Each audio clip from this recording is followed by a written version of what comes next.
So here we're going to calculate a confidence interval for a set of salaries that we have.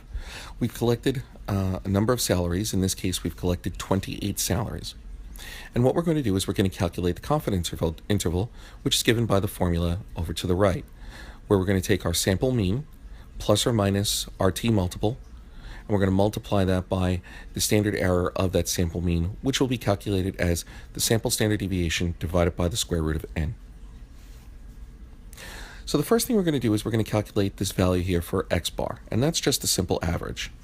You'll see here that we have the average of A4 through A31, and that gives us 116,736.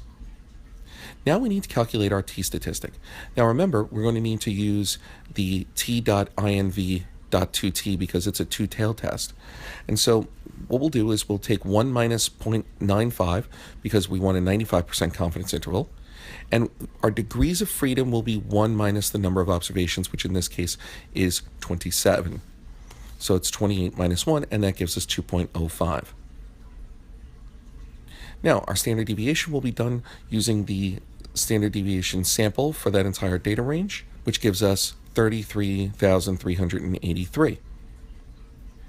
And finally, we're going to use the standard error, which will divide that number by the square root of n being, of course, 28. So now that we have all our components, we can calculate our confidence intervals.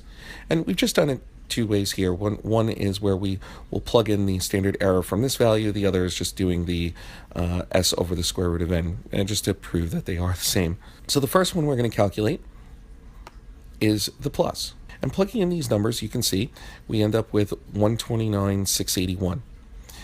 Here's our x bar, here's our t-statistic, and here's the standard error.